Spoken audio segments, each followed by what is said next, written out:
There are 38 states that have anti-BDS laws. Are you kidding me? I thought this was the country of free speech. I thought this is the country of free association. What do those laws do? They make it so that if you work in the government, you cannot protest Israel. You can't boycott them. If you work in the government? That's correct. If you're like a government contractor. You mean if you're a private company that does government contracting? That's correct. You can't boycott Israel. That's correct. You can't boycott Israel. I disagree with that. So that's why you can't just be like, oh, people are just crazy. No, they are, though. No, hold on. You can't just be like, oh, they're just seeing Jews everywhere. They are. When there is literally laws that protect Israel in a way that don't even protect Americans.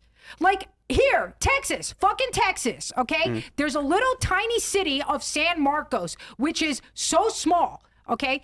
Every state, every city makes a contribution to Israel. San Marcos was going through their budget. They realized, holy shit, we're giving this much money to Israel. It wasn't a huge amount because they're tiny. And they go, you know what? We got potholes. We don't want to do that. So we object. You know what Governor Abbott said?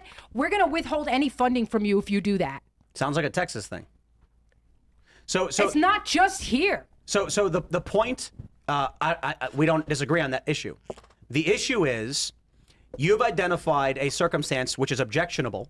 That's and correct. Then extrapolated all other foreign policy to this thing. Check the answer out. I asked the chat. It says there are no U.S. states with laws that prohibit speaking critically about Chinese. The First Amendment to the U.S. Constitution protects freedom of speech, including the right to criticize foreign governments. That's not BDS law, though. So I replaced the law. word China with Israel. Yes, there are 38 states. It tells you, and the reason you can't criticize China because of the First Amendment. 38 states, you can't speak critically about Israel. So, sorry, Tim, I didn't want to waste time with it. BDS is relating to government contracting with Israel. I'm sorry if I don't like the erasure of American freedoms, freedom of speech being the number one, because I'm a fucking comedian, and there is shit that they canceled me for, not about Israel, other racial jokes, right? And people actually feel like if I say something that offends their sensibilities, they have a right to physically attack me.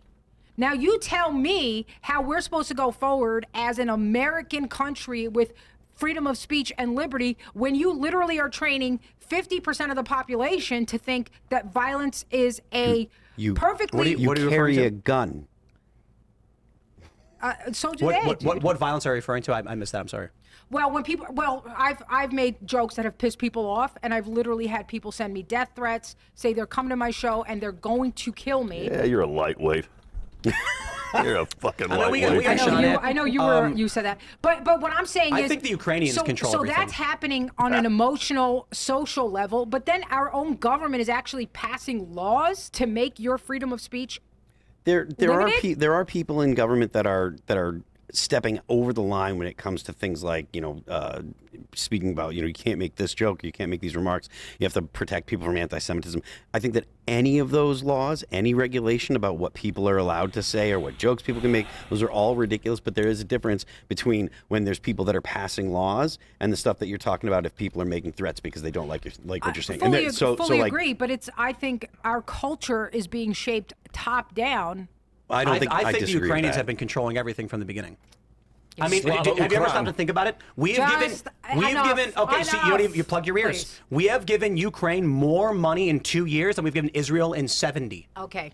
Did you know that? Thank you. Did you know that we have our members of Congress, each and every one of them, waving Ukrainian flags in our Congress? Thank you, Tim. Thanks for that. I appreciate this. You don't care about that. No. You literally don't care that our members of Congress are flying Ukrainian flags. This doesn't fit with my paradigm of reality, so I'm going to just leave it out. So it just doesn't happen. Oh, so you're a liberal now. Yeah. It's all connected. There you go. We flip right here on set. The liberal order just wants the whole area. Okay, so you're wrong. No, because you don't read. There are actually several states that have comparable anti-BDS laws for China. Indeed. Yeah, okay, where are they?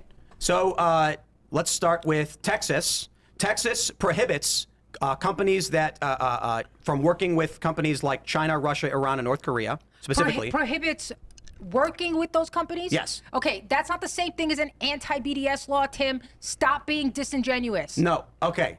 If you're so you're saying it prohibits you from working with those companies. Working with them. Right. It does not prohibit you from protesting. Don't I have a right to do business? Like the point that I was addressing was, don't we have freedom of speech? Shouldn't I be allowed to contract with a country that we're not at war with? You should have freedom Should you be allowed to do a business as a contractor with a country we are not at war with?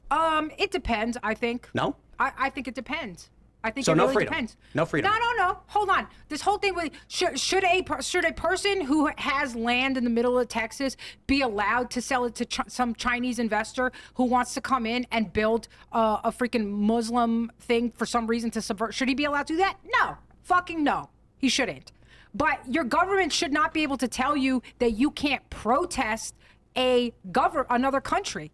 There's a difference. But it's not for everybody. It's just for people that have government contracts, right? That's what the anti-BDS I laws think a are lot for. of that stuff came about with but Harvard, et cetera, accepting government grants and also having massive protests Which I like, on their campuses. I'm in leading to total. violence, et cetera, et cetera. Yeah, I'm in total agreement with you that people should be able to say whatever they want. Like I completely agree.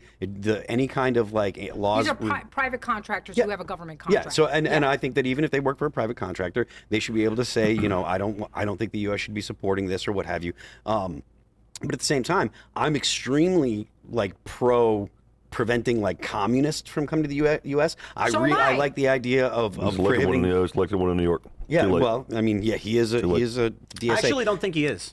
Member of the DSA. If you look at what he's been doing in New York, it's like raising the taxes on the poor, and that's communism. Yeah, I think it's red. No, maybe, it's red, green but it's line stuff. having the inverse effect of like he's attacking the people. Well, yeah, you're right. You're completely right. That is communism. That is communism. He's Communism gutting the people who voted for him. Always ends up destroying the poor. Yeah, it's the red, green. But no, to my point, here's the thing: there aren't even equivalent laws for government contractors to not be able to protest the U.S. this country. Well, there's all kinds of stuff where like when it comes to like okay, home but don't stuff. you think that's why would we all of a sudden there have shouldn't a special shouldn't regulation be, for this one country? There shouldn't. So like I again, said, I I think that agree with you. falls I don't within think there should be special prohibitions on people that want to support like BDS boycott, divesting. anti-BDS. I will say very plainly, I've never agreed with these laws. I've criticized Florida when they were putting these things out. But again, that still falls in the framework of the U.S. government is mandating U.S. people support their military operations. Yeah, and you've inverted it. Hold on. Because if that was true, then you would have similar laws for private contractors who have a government contract to not be able to protest. Yeah, there's no big movements at universities to boycott Ukraine. And there but are. But this is also about. So they don't need that. Okay. And when it comes to government, it is honest to say that when it comes to government employees, there are different rules to have contractors. And now again, I don't think that Israel should be singled out to be protected, but it's the only country. They don't even have it for this own country, for our own fucking country.